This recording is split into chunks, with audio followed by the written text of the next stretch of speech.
بند میں اسلام کا پرچم دنیا میں لہرایا ہے ظلم و ستم کے۔ السلام علیکم ورحمۃ اللہ وبرکاتہ۔ آپ کا خادم محمد جنید قاسمی گاؤڑی آپ کی خدمت میں حاضر ہے۔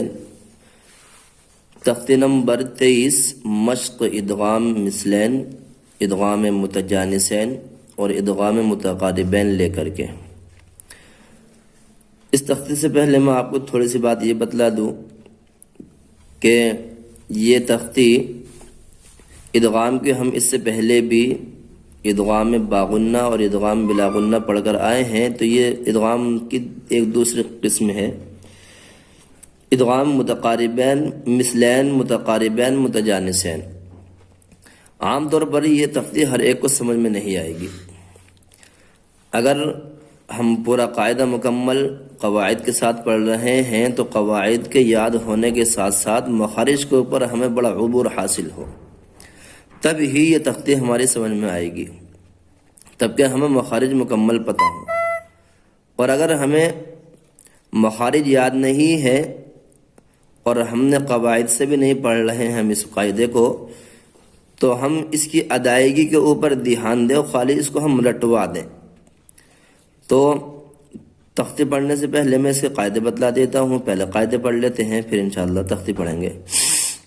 ادغام یرملون کے علاوہ ادغام کی 3 قسمیں اور ہیں، یعنی ادغام باغنہ اور بلا غنہ کے علاوہ ادغام مثلین، ادغام متجانسین اور ادغام متقاربین۔ کیا قاعدہ ہے؟ ادغام مثلین کا قاعدہ یہ ہے کہ اگر کسی حرف ساکن کے بعد وہی حرف متحرک آ جائے تو حرف ساکن کو حرف متحرک کے ساتھ ملا کر مشدد پڑھیں گے، جیسے قل لکم یدرککم الموت، اس کو ادغام مثلین کہتے ہیں۔ دوسرا ادغام متجانسین، اس کا قاعدہ یہ ہے کہ اگر ایک مخرج کے 2 حرف جمع ہو اور پہلا ساکن دوسرا متحرک ہو تو حرف ساکن کو حرف متحرک سے ملا کر مشدد پڑھیں گے، جیسے قد تبین یلحظ ذالک، اس کو ادغام متجانسین کہتے ہیں۔ ادغام متقاربین کا قاعدہ یہ ہے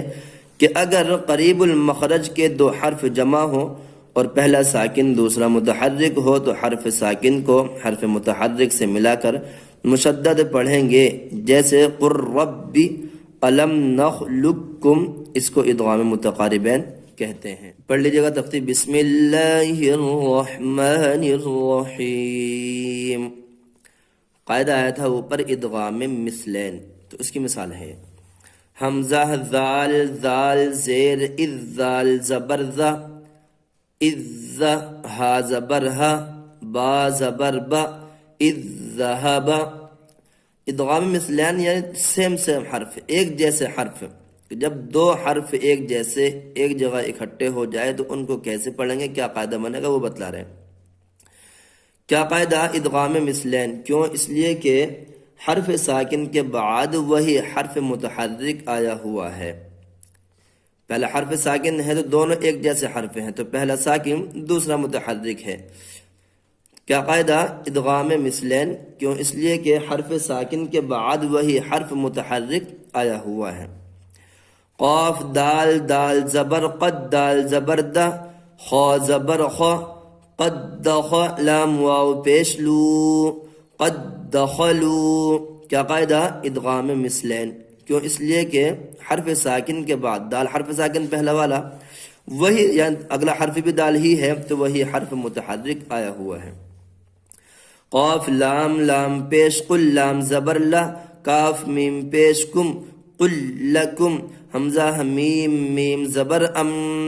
میم نون زبر من ام من، پڑھیں گے اس کو ایک ہی سانس کے اندر، ایسا نہیں حمزہ میم زبر ام پھر میم نون زبر من پڑھ دیا، تو 2 قاعدے ہو جائیں گے اس طرح پڑھنے سے، تو ایک ہی سانس میں پڑھنا ہے تبھی ادغام ہوگا۔ ادغام کا مطلب ہوتا ہے ملانا، مدغم کرنا ایک حرف کو دوسرے حرف کے اندر، تو یہ جب ہی ہوگا جب کہ آپ اس کو ایک سانس میں پڑھیں گے۔ حمزہ ذال ضا زیر اذ ضا زبر ضا لام زبر لہ الظلم میم واو پیش مو الظلموا کیا قاعدہ ادغام متجانسین کیوں اس لیے کہ ایک مخرج کے دو حرف ایک ساتھ آئے ہوئے ہیں پہلا ساکن دوسرا متحرک ہے الظلموا میں کیا قاعدہ بنے گا ادغام متجانسین کیوں اس لیے کہ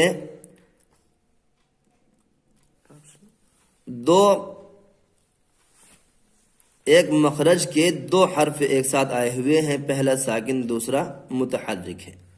قاف دال تا زبر قد تا زبر تا با یا زبر بی یا زبر یا قد تبیا نون زبرنا قد تبینا کیا قاعدہ ادغام متجانسین کیوں اس لیے کہ ایک ہی مخرج کے دو حرف ایک ساتھ آئے ہوئے ہیں پہلا ساکن دوسرا متحرک یعنی دال کا اور تا کا دونوں کا مخرج ایک ہی ہے زال کا اور ضا کا دونوں کا مخرج ایک ہی ہے زبان کی نوع ثنا علیہ کا کنارہ اور دال اور تا زبان کی نوع ثنا علیہ کی جڑ تو دونوں کا مخرج ایک ہی ہے حمزہ زبر ا حاطا تا زبر حتا پیش تو احت حمزہ پیش او جیم یا زیر جی اجی با تا دال زبر بد دال عین زبر دع اجی بد دع واو زبر و تا پیش تو کاف پیش کو دعوتو کاف پیش کو میم الف زبر ما دعوتکما اجیبت دعوتکما تا اور دال دونوں کا مخرج ایک ہی ہے اجیبت دعوتکما کیا قاعدہ ادغام متجانسین کیوں اس لیے کہ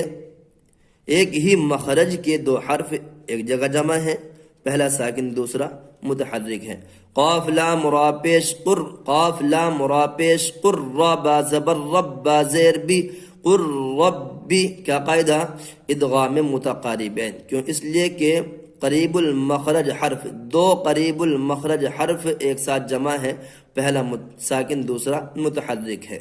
با لام را زبر بر با لام را زبر بر را با زبر رب با پیش بو بر رب کاف میم پیش کم بر ربکم بل ربکم نہیں پڑھیں گے بر ربکم کیا قاعدہ ادغام متقاربین کیوں اس لیے کہ دو قریب المخرج حرف ایک ساتھ جمع ہے پہلا ساکن دوسرا متحرک میم نون لام زیر مل لام زبر لا مل دال نون پیش دن ہا پیش ہو مل دن ہو حمزہ زبر ا لام نیم زبر لم علم نون خوا زبر نخ علم نخ لام قاف کاف پیش لک کاف میم پیش کم علم نخلقکم کیا قاعدہ ادغام متقاربین کیوں اس لیے کہ دو قریب المخرج حرف ایک ساتھ جمع ہے پہلا ساکن دوسرا متحرک ہے کون ہے قریب المخرج حرف قاف اور کاف دونوں قریب قریب ہے ایک اعلیٰ اقصی زبان ہے دوسرا اسفل اقصی زبان ہے یہ اس طرح ہماری تختی ہوئی جب تک ہمارے مخارج عمدہ پکے نہیں ہوں گے اس وقت تک ہمیں یہ بات سمجھ میں نہیں آئے گی اگر ہمارے قاعدے نہ بھی سمجھ میں آئے تو بس آپ اس کو رٹوا دیں اور اچھی طریقے سے اس کی ہجے کرا دیں جمع کر لیجئے گا اذ ذهب قد دخلوا قل لكم امن اذ ظلموا قد تبين احدت اجيبت دعوتكما قل رب بل ربكم من لدنه الم نخلقكم ناظرین اگر آپ ہمارے چینل پر نئے ہیں تو چینل کو سبسکرائب ضرور کریے گا تاکہ ہر آنے والی ویڈیو آپ تک پہنچتے رہیں ویڈیو پسند آنے پر ویڈیو کو لائک شیئر اور کمنٹ ضرور کریے گا اس کے علاوہ اگر آپ پورا قاعدہ ہمیں دیکھنا چاہتے ہیں تو پلے لسٹ میں پورا قاعدہ موجود ہے مکمل نورانی قاعدہ گاؤنڈی کے نام سے مکمل نورانی قاعدہ گاؤنڈی کے نام سے پلے لسٹ کے اندر تختی در تختی پورے قاعدہ موجود ہے جہاں تک پڑھ چکے ہیں آپ اس کے اندر جائیں اور فائدہ اٹھائیں والسلام علیکم ورحمۃ اللہ وبرکاتہ